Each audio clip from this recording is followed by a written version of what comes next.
네, 취재 현장으로 먼저 시작해 보도록 하겠습니다. 이 KTNG의 사장 선임을 둘러싼 잡음이 끊이질 않고 있습니다. 이 9년 만에 바뀌는 KTNG의 새로운 사장 선임을 두고 이 최대 주주인 기업은행과 또 이 행동주의 펀드들이 연합전선을 구축을 해서 다른 주주들과 함께 오는 28일 열리는 주총에서 치열한 이 표대결을 벌일 전망입니다. 관련된 내용 산업일부 유송 기자와 이야기 나눠보도록 하겠습니다. 유 기자, 일단 이번 주총의 핵심 안건 이 사장 또 사회이사 선임입니다. 그런데 또 살펴보니까 이 기업은행이 추천한 사회이사가 결국엔 이 KTNG가 하는 이 사회이사를 반대하기 위함이라고 봐도 될까요? 예, 일단 이번 KTNG 주주총회 안건을 좀 보면요. 이 대표이사 사장 반경만 선임과 사회이사 임민규 선임, 사회이사 손동환 등을 선임하는 내용이 올라와 있습니다. 여기서 반경만 신임 대표이사와 임민규 사회이사 후보자는 KTNG 측이 올린 안건이고 사회이사 손동환 후보자는 기업은행 측이 올린 안건입니다. 당초 행동주의 펀드 FCP의 이상현 대표가 직접 사회이사 후보에 오르겠다고 밝혔으나 기업은행이 추천한 후보에 힘을 실겠다며 사퇴를 했고요. 기업은행이 사회이사 후보를 추천한 것을 두고 KTNG가 추천한 이사 선임을 사실상 반대한 것이다. 이런 이야기가 좀 나오고 있는데요. 이 기업은행 입장에서는 자기들이 추천한 후보를 이사회에 진입시켜야 하니 당연히 손 후보자의 표를 몰아줄 수밖에 없을 것이고 그래서 이 방 후보자의 표를 나눠줄 가능성이 희박하니 사실상 KTNG 측이 올린 안건을 반대하는 것이다. 이런 해석이 나오고 있는 겁니다. 네, 주총 가봐서 이제 자세한 건 살펴봐야겠지만 그렇다면 왜 기업은행이 자신들이 추천한 사회이사, 이사회로 이렇게 진입시키려는 이유 어디서 찾을 수 있나요? 일단 이 KTNG 같은 경우에는 이 민영화가 된 지 20년이 넘게 이 내부 출신이 회사를 이끌고 있습니다. 이번에도 내부 출신 인사가 최종 사장 후보로 선정되면서 이 내부 세습 논란이 불거지고 있습니다.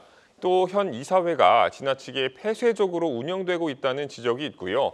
여기에 KTNG 경영진과 사회이사들이 외유성 출장을 다녀왔다는 의혹들이 터져나오고 있습니다. 이 최대 주주인 기업은행으로선 이런 논란들이 이 KTNG 경영이 공정하고 투명하게 운영되지 못하고 있다는 요소로 판단을 하고 있고요.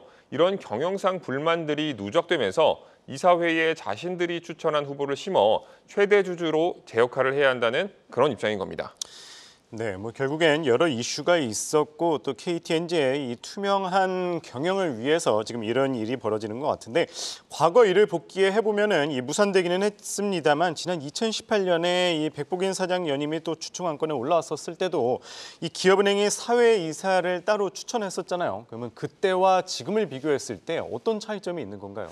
일단 기업은행은 2018년 백복인 사장 연임에 반대할 때도 주주 제안을 통해 사회이사 후보자를 추천했습니다. 이 당시 일대 주주이던 국민연금은 중립 의견을 내면서 한 발 물러섰고 외국계 투자자들은 기업은행의 주주 제안을 정부의 인사 개입으로 간주하고 백 사장 연임에 찬성표를 던졌습니다. 하지만 이번 주총은 좀 다르다라는 것이 업계의 시각인데요. 가장 큰 차이점은 KTNG 측이 집중 투표제를 받아들였다는 겁니다. 이 집중 투표제는 이사 선임 수만큼 한 주당 복수의 의결권을 부여하는 제도를 말합니다. 이번처럼 이사를 2명 선임해야 할 경우 이 한 주당 2표를 주는 식입니다. 특정 이사에 몰표를 줄 수 있기 때문에 이 변수가 나올 가능성이 높고요. 동시에 사내이사와 사회이사를 통합해서 뽑기로 했기 때문에 이번 예측 가능성은 더욱 떨어지는 상황입니다. 네, 여러 변수가 있을 것 같습니다. 그렇다면은 또 경우의 수를 따져보자면은 또 어떤 또 케이스가 있을 수 있을까요? 일단 이 기업은행이 사회이사 후보자를 추천했으니 이 별다른 이변이 없다면 손 후보자에 몰표를 줄 가능성이 높고요. 이 행동주의 펀드도 기업은행 지지를 공식 선언한 만큼 여기에 표를 몰아줄 가능성이 큽니다. 이 지켜봐야 할 대목은 국민연금의 향후 행보입니다. 이 앞서 김태현 국민연금 이사장은 KTNG와 같은 이 포스코 홀딩스의 사회이사 독립성을 지적하며 적극적인 주주권을 행사한 바 있습니다. 이 아직까지 침묵을 지키고 있기는 하지만 이 KTNG도 이 포스코와 같은 소유 분산 기업인 만큼 국민연금이 어떤 입장을 내놓을지 관심이 높습니다. 만약 이들이 기업은행 편에 선다면 지분율이 도합 14% 이상으로 늘어나 이 표대결에 유리한 고지를 점하게 될 가능성이 큽니다. 이 KTNG 우호 지분은 장학재단, 사내근로복지기금 등을 더한 15.87%에 우리사주조합을 더한 19% 정도로 추산됩니다. 이 7% 지분을 가진 미국 투자기관 퍼스트이글 인베스트먼트가 KTNG 편에 선다고 해도 이 집중 투표제를 실시하고 있어서 이 두 자리 모두를 KTNG가 추천한 인물들이 가져가기가 쉽지 않은 상황입니다. 여기에 외국인 투자자들 의사결정에 영향을 미치는 글로벌 의결권 자문 기관인 이 ISS의 의견이 이번 주 내로 나올 예정이라 이것도 변수로 작용할 전망입니다. 이러다 보니 KTNG 측과 이 반 KTNG 연대는 소액주주들을 상대로 각각 의결권을 집중시켜달라고 권유하고 있습니다. 물론 이 의결권을 달라고 사측이 강권하지는 않겠지만 KTNG 주식을 가진 우리사주조합 직원들의 경우 이 자유로운 의사결정에 아무래도 좀 제약이 있을 수밖에 없다고 보니까 이 부분도 좀 논란의 여지가 남습니다.